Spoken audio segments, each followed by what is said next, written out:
بلغ العلا بکمالہ کشف الدجى بجمالہ حسنت جمیع خصالہ۔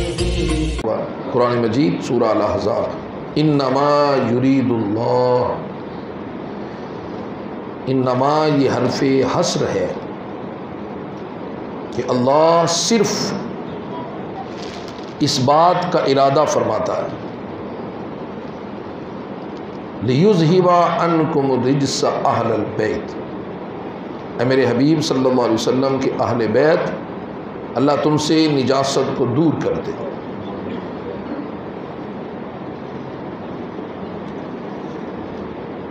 کسی طرح کی بھی ظاہری، باطنی، روحانی نجاست تمہارے قریب نہ آنے دے۔ اور یاد رکھیے اس طہارت سے مراد اخلاقی طہارت، ایمان کی پاکیزگی، اور لِيُذْهِبَ عَنْكُمُ الرِّجْسَ کہ اللہ تم سے نجاست کو دور فرمانا چاہتا ہے، تو اس سے گناہ کی علائش،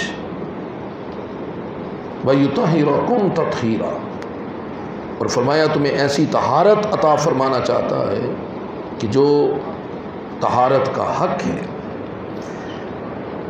حضرت عبداللہ ابن عباس رضی اللہ تعالی عنہ فرماتے ہیں کہ اس آیت کریمہ کے نزول کے بعد نبی رحمت صلی اللہ علیہ وسلم کا یہ معمول مبارک تھا کہ 6 مہینے تک اللہ کے حبیب صلی اللہ علیہ وسلم نماز فجر کے لیے گھر سے تشریف لاتے تو سیدہ کائنات سیدہ خاتون جنت رضی اللہ تعالی عنہا کے دروازے پہ تشریف لے جاتے، اور دروازے کے باہر کھڑے ہو کر حضور بلند آواز سے ندا دیتے، السلام علیکم یا اہل البیت، الصلاۃ الصلاۃ، اے اہل بیت تم پر سلام ہو، نماز کا وقت ہو گیا۔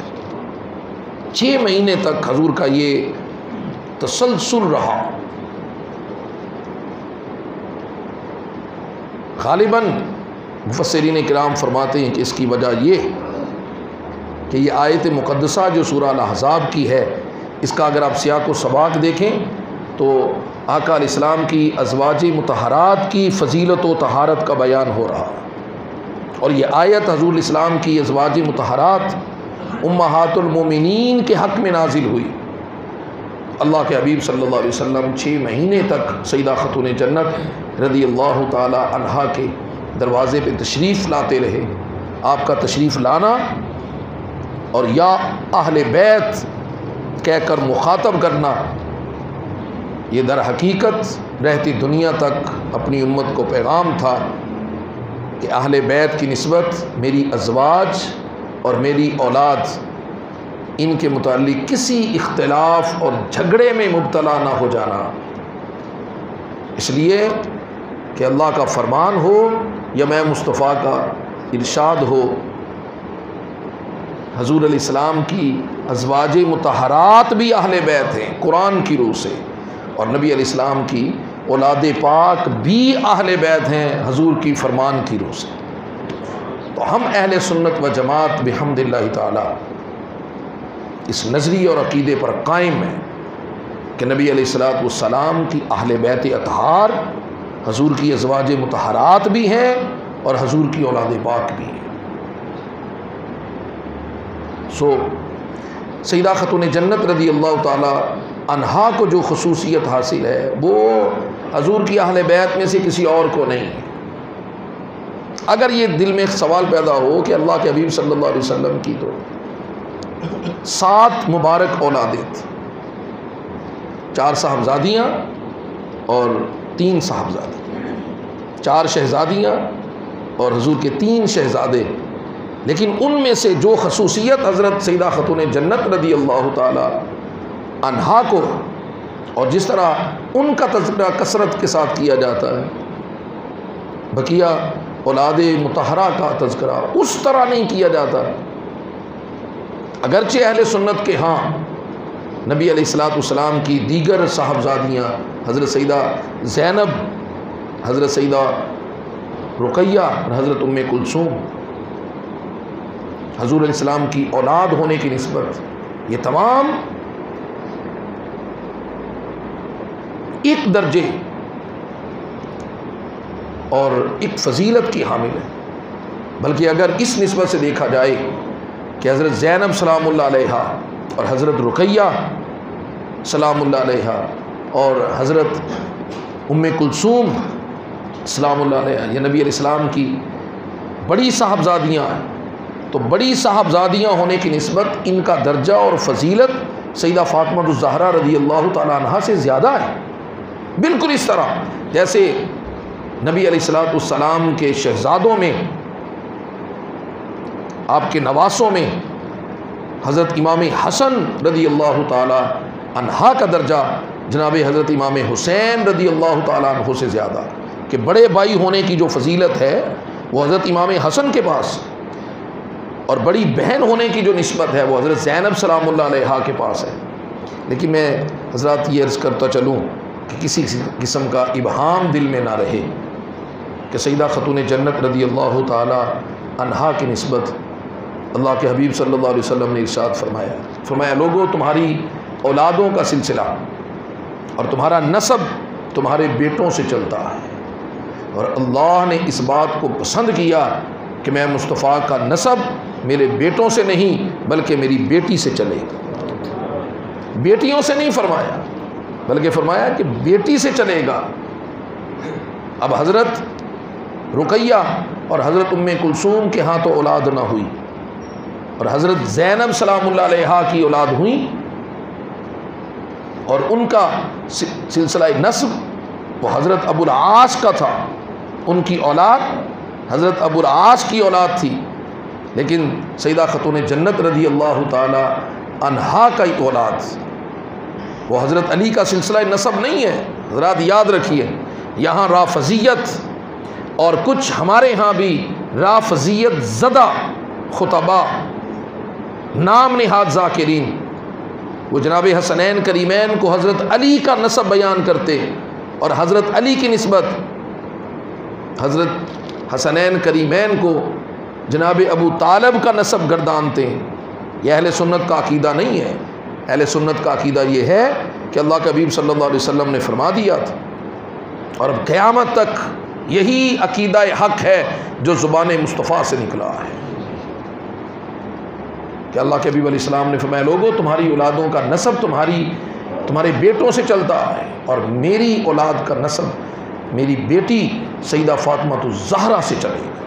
اس لیے حضرت علی سے فرمایا تھا کہ جب تک میری بیٹی فاطمہ علی تیرے نکاح میں ہے تو کسی دوسری عورت سے شادی نہیں کر سکتا، آپ کو منع فرما دیا۔ اور جناب حسنین کریمین کو حضور نے فرمایا کہ یہ میری بیٹی کے بیٹے، لوگوں سن لو، یہ میرے بیٹے ہیں، یہ میرا نسب ہے، یہ میرے شہزادے ہیں۔ تو چونکہ نبی علیہ السلام کی اولاد پاک کا سلسلہ نسب سیدہ خاتون جنت رضی اللہ تعالی عنہا سے چلتا ہے، اور انہی کے شہزادے حسنین کریمین رضوان اللہ علیہم اجمعین ان کی اولاد سے، تو اس لیے یہ خصوصیت اور یہی وجہ بنی حضرت سیدہ خاتون جنت کے کثرت ذکر کی۔ اس لیے خلیفہ رابع، چوتھے خلیفہ برحق حضرت علی المرتضیٰ شیر خدا کرم الوجہ الکریم کا ذکر ہو تو تب بھی سیدہ کا ذکر ہے، اور جناب امام حسن مجتبیٰ کا ذکر ہو تو تب بھی سیدہ کا ذکر آتا ہے، جناب امام حسین کا ذکر ہو تو تب بھی سیدہ کا ذکر آتا ہے، حضرت زینب سلام اللہ علیہا جو آپ کی صاحبزادی حضرت امام حسین کی ہمشیرہ ان کا ذکر ہو تو تب بھی سیدہ کا ذکر آتا ہے۔ اور سیدہ کی اپنی فضیلت کا عالم یہ ہے کہ حضرت جمیع رضی اللہ تعالیٰ عنہ فرماتے میں اپنی پھوپھی کے ساتھ حج پہ گیا، اور حج سے واپسی پر مدینہ طیبہ آیا، اور مدینہ طیبہ میں اماں جان اماں عائشہ صدیقہ رضی اللہ تعالیٰ عنہ کی خدمت اطہر میں حاضر ہو، فرماتے ہیں کہ میں تو مہمان خانے میں رکا اور میری پھوپھی جان اندر تشریف لے گئی، اور تھوڑی دیر کے بعد اماں جان نے کرم فرمایا کہ پردے کی اوڑ میں تشریف لائیں اور مجھے سلام کہا اور میرا حال دریافت کیا کہ بیٹا جمی کیسے ہو؟ تو میں نے عرض کیا الحمدللہ امی جان، اللہ کا شکر، اللہ کا احسان ہے۔ تو حضرت جمی رضی اللہ تعالیٰ عنہ فرماتے ہیں میں نے عرض کیا اماں جان اگر اجازت ہو تو آپ سے ایک مسئلہ پوچھنا ہے، ایک بات پوچھنی ہے۔ اماں جان نے اجازت دی تو عرض کیا کہ اماں جان فرمائیے، اللہ کے حبیب صلی اللہ علیہ وسلم اپنے اہل بیت اور اصحاب میں سب سے زیادہ کس سے محبت فرماتے تھے؟ تو یہ بات حضرت اماں عائشہ صدیقہ رضی اللہ تعالی عنہا کی میں آپ کی خدمت میں عرض کر رہا ہوں۔ لوگ شکوک و شبہات ڈالتے ہیں، لوگ جھوٹی من گڑت روایات کو اپنے عقیدوں کا موضوع بنائے ہوئے۔ حضرات میں نے کئی دفعہ یہ احباب کی خدمت میں عرض کیا کہ امت کو اس وقت جس سب سے بڑے قدم اٹھانے کی ضرورت ہے وہ یہ کہ روایات کو ایک طرف رکھ کر قرآن کے اصول اور قرآن کے اسلوب پر جمع ہو جائے، وگرنہ یہ فرقہ واریت کی لعنت مسلمانوں سے ختم نہیں ہو سکتی۔ تو اماں عائشہ صدیقہ رضی اللہ تعالیٰ عنہ نے فرمایا کہ بخدا جو مجھے نظر آیا، جو میں نے دیکھا کہ حضور اپنے پورے خاندان سے، اہل بیت سے اور حضور کے صحاب سے سب سے بڑھ کر آقا علیہ السلام سیدہ فاطمہ الزہرا رضی اللہ تعالیٰ عنہا سے محبت فرماتے تھے۔ اور حضرت جمی فرماتے میں نے عرض کیا امی جان یہ بھی فرما دیجئے مردوں میں سے؟ تو فرمایا ان کے شوہر حضرت علی شیر خدا سے۔ حضرت اماں جان فرماتی ہیں کہ اگر کوئی پس پردہ سیدہ خاتون جنت کی گفتگو سنتا تو اسے یوں محسوس ہوتا کہ جیسے اللہ کے حبیب گفتگو فرما رہے ہیں۔ آپ آواز میں، لب و لہجے میں اللہ کے حبیب صلی اللہ علیہ وسلم کی مشابہ تھی۔ فرماتی ہیں دور سے چل کے آ رہی ہوتی تو یوں محسوس ہوتا کہ اللہ کے حبیب چل کے آ رہے ہیں۔ آپ گفتگو میں، گفتار میں، سیرت و کردار میں اپنے ابا جان جناب رسول اللہ صلی اللہ علیہ وسلم کے سب سے زیادہ مشابہ تھے۔ اور حضور علیہ الصلوۃ والسلام کے بعد امی جان فرماتی ہیں میں نے سیدہ فاطمہ الزہرا رضی اللہ تعالیٰ عنہ سے زیادہ کسی کو سچا نہیں دیکھا۔ یہ خود حضرت اماں عائشہ صدیقہ رضی اللہ تعالیٰ عنہا کا بیان ہے۔ فرمایا کہ میں نے حضور کی ازواج مطہرات، حضور کی اولاد، حضور کے خاندان، حضور کے اصحاب میں سب سے زیادہ حضور کی نسبت سچا حضرت فاطمہ الزہرا کو پایا۔ آقا علیہ الصلوۃ والسلام کا ارشاد گرامی حضرت سیدہ خاتون جنت رضی اللہ تعالیٰ عنہ کی تخصیص کرتا ہے۔ فرمایا الفاطمہ تو بضعۃ منی، لوگوں فاطمہ میرے جگر کا ٹکڑا ہے۔ من احبہا فقد احبنی، جس نے فاطمہ سے محبت کی اس نے مجھ سے محبت کی ہے۔ اور من اذاہا فقد اذانی، جس نے فاطمہ سے بغض رکھا ہے اس نے مجھ سے بغض رکھا۔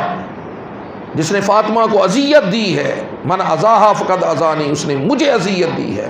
من ابغضہا فقد ابغضنی، جس نے فاطمہ سے بغض رکھا ہے اس نے مجھ سے بغض رکھا ہے۔ حضور کا یہ فرمانا کہ الفاطمہ تو بضعۃ من، فاطمہ میرے جگر کا ٹکڑا ہے۔ من احبہا فقد احبنی، جس نے فاطمہ سے محبت کی مجھ سے محبت کی۔ من اذاہا فقد اذانی، فاطمہ سے جس نے فاطمہ کو جس نے اذیت دی مجھے اذیت دی۔ من ابغضہا فقد ابغضنی، جس نے فاطمہ سے بغض رکھا مجھ سے بغض رکھا۔ حضرات یہ سیدہ خاتون جنت رضی اللہ تعالیٰ عنہ کے مرتبہ فضیلت کو اتنا بلند کر دیتا ہے خدا کی قسم کہ اہل ایمان ان کی محبت کے سوا ان کے پاس کوئی چارہ ہی نہیں۔ اہل بیت اطہار کی محبت یاد رکھیے ہمارے ایمانوں کا جز نہیں ہے بلکہ عین ایمان ہے۔ حضرت سلمان فارسی رضی اللہ تعالیٰ عنہ فرماتے ہیں قبیلہ بنو سلیم کا ایک شخص حضور کی بارگاہ میں آیا، مجلس لگی ہوئی تھی، اس نے عرض کیا حضور نو مسلم عرابی ہوں، دیہاتی ہوں، غریب ہوں، ناتواں ہوں، بھوکا ہوں، مسافر۔ جانے جانا صلی اللہ علیہ وسلم نے فرمایا بھائی کوئی ہے تم میں سے جو اس مسافر کا سر ڈھانپے؟ تو حضرت علی شیر خدا کرم اللہ وجہ الکریم کھڑے ہوئے اور اپنا امامہ شریف اتار کر اس شخص کے سر پہ رکھ دیا۔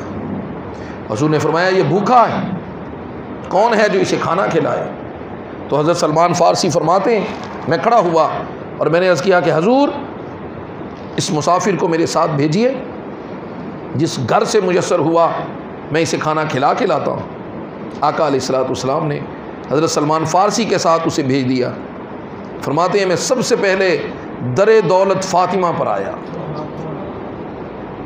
کہ جن کے حق میں سورہ دہر کی آیات اتری وَيُطْعِمُونَ الطَّعَامَ عَلَىٰ حُبِّهِ مِسْكِينًا وَيَتِيمًا وَأَسِيرًا۔ فرمایا یہ اپنا کھانا کبھی مسکین کو کھلاتے ہیں، کبھی یتیم کو کھلاتے ہیں، اور کبھی اسیر قیدی کو کھلاتے ہیں۔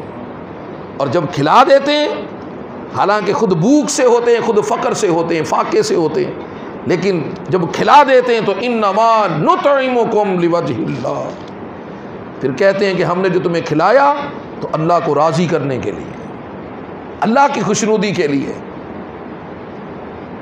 لا نرید منکم جزاء ولا شکورا، ہم تم سے نہ اس کا کوئی بدلہ چاہتے ہیں اور نہ کوئی شکر چاہتے ہیں کہ تم ہمیں کچھ بدلہ دو یا ہمارا شکر ادا کرو، اس لیے کہ ہم تم سے تو مقتضی نہیں ہیں، ہمارا تو تقاضا صرف اللہ کی رضا اور اس کی خوشنودی ہے۔